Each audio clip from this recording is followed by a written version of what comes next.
Silahkan duduk. Bapak Ibu saudara-saudari sekalian, selamat pagi. Shalom.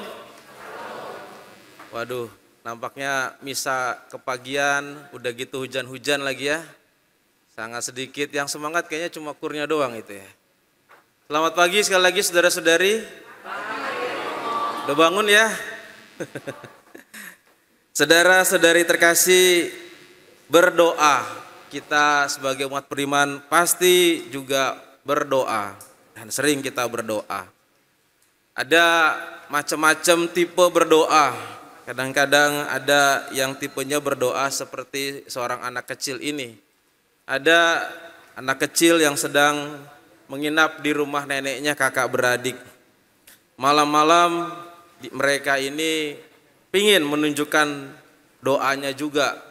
Dan mereka juga pengen supaya doanya didengar. Kakaknya berdoa seperti biasa. Tuhan, terima kasih malam hari ini kami sudah nginap di rumah nenek. Pasti kami senang, nenek pasti akan kasih hadiah kepada kami. Adiknya berdoa dengan sangat keras. Ya Tuhan, terima kasih kami sudah menginap di rumah nenek. Kami sekarang minta sepeda ya Tuhan.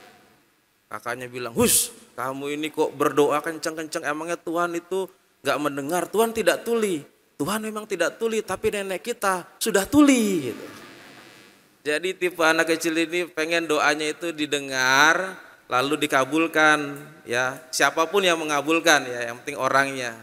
Kadang-kadang orang berdoa dengan keras-keras, curhat juga supaya yang di sebelahnya dengar dan mengabulkan. Biasanya suami ke istri atau istri ke suami begitu ya, berdoa di kamar supaya suaminya mendengar. Ada juga doa yang begitu memaksa dan minta mukjizat. Tuhan, sudah akhir bulan, tolonglah supaya saya ke ATM bisa tarik tunai. Datang ke ATM, ternyata saldonya masih kosong, jadi tarik napas saja gitu.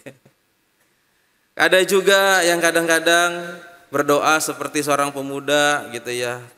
Romo, saya sudah berdoa dengan bersusah payah. Kamu sudah berusaha? Sudah berusaha. Apa sih permintaan kamu? Saya pengen dapat jodoh yang sesuai dengan kriteria saya. Apa kriteriamu? Panjang di ucapan ini. Sudah berdoa, sudah berusaha, sudah.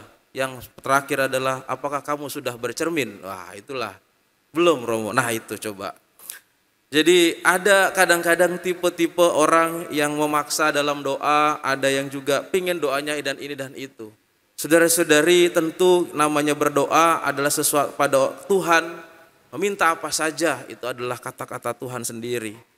Tetapi pada hari ini tentu saja doa yang disampaikan kepada kita kepada Allah tentu memiliki suatu bentuk dan juga tata caranya. Artinya adalah Tuhan Yesus sendiri mengajarkan berdoa kepada para muridnya. Kalau berdoa, doalah ini.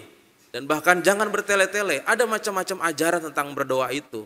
Bukan hanya sekedar berdoa. Hari ini kita diajak untuk melihat bagaimana orang berdoa. Kemarin dalam Lukas bab 18 ayat 1 sampai 9. Sekarang bab 18 ayat 9 sampai 14. Rupa-rupanya ini adalah perikop kelanjutan.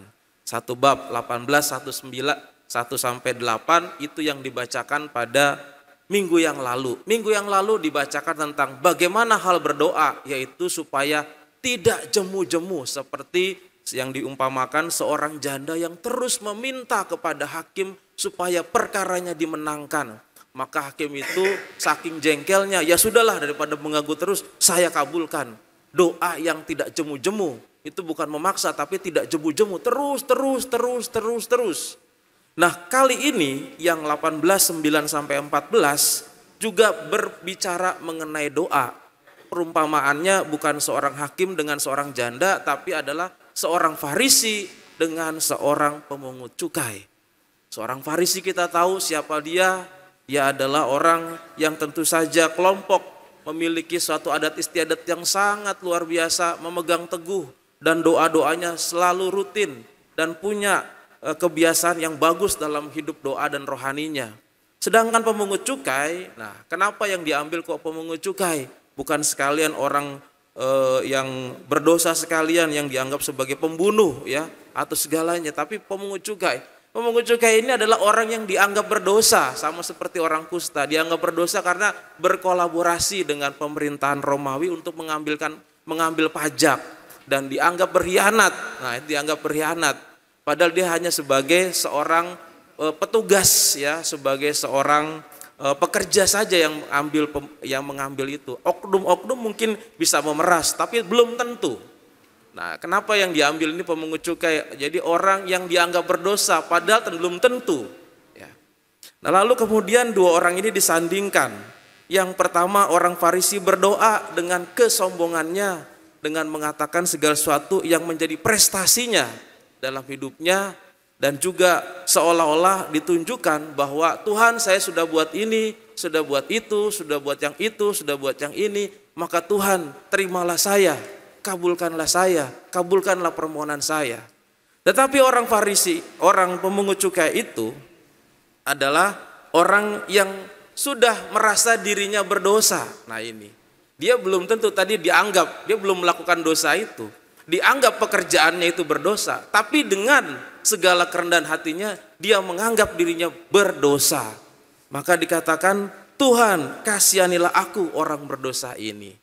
Dan yang dibenarkan adalah pemungut cukai itu. Saudara-saudari, kenapa yang dibenarkan pemungut cukai ini? Ini yang sangat penting. Karena tentu saja yang pertama, orang yang dianggap asing ini, coba kita lihat bagian yang pertama. Bagian pertama dituliskan oleh Lukas, ada seorang Farisi, disebut Farisi, dan yang lain pemungut cukai. Kata yang lain itu menunjukkan orang asing, orang yang gak dikenal, orang yang jauh. Itu adalah satu kata kiasan perumpamaan dalam tulisan dalam bahasa Yunani. Orang yang jauh, orang yang gak dikenal. Nah, tetapi di bagian akhir, orang ini, yaitu udah menunjuk personnya, orang ini pulang ke rumahnya sebagai orang yang dibenarkan Allah. Jadi orang yang dianggap lain itu dengan mengakui segala kelemahannya sebagai manusia, dia dibenarkan Allah, maka dikatakan orang ini sudah ditunjuk personnya, dianggap. Sedangkan dikatakan orang Farisi itu, dan sedangkan orang lain itu, malah orang Farisi yang tadinya disebut di awal tadi, malah bagian akhir disebut orang lain itu, dia jadi terasing karena doanya itu dengan penuh kesombongan tadi, yang tidak merasa berdosa. Saudara-saudari, tentu kita jarang berdoa seperti orang Farisi ini yang selalu menyombongkan dengan kesombongan rohani. Tapi apa maksudnya? Yang dimaksud di sini adalah yang dibenarkan. Ini sangat penting sekali, yang dibenarkan. Jadi orang itu dibenarkan bukan karena dirinya sendiri. Kita ikut lomba, misalnya lomba tumpeng ya. Kita menghias tumpeng bagus-bagus, ada kelompok yang lain juga menghias bagus-bagus. Dan kita merasa tumpeng kita ini paling bagus. Itu klaim diri kita. Tapi kan yang menilai juri. Yang memenangkan juri. Kriterianya yang punya juri. Sama. Bagi kita mungkin merasa paling benar, paling oke. Tetapi yang menilaikan Tuhan. Jadi yang membenarkan itu adalah Tuhan. Istilah dibenarkan.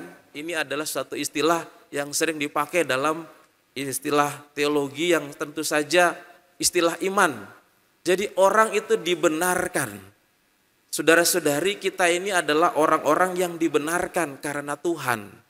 Jadi kalau orang atau kita pernah mengerjakan soal, ada 10 soal, kita harusnya kontennya atau nilainya itu adalah 5, supaya kita bisa lulus. Kita dibenarkan 2, kita memang salah.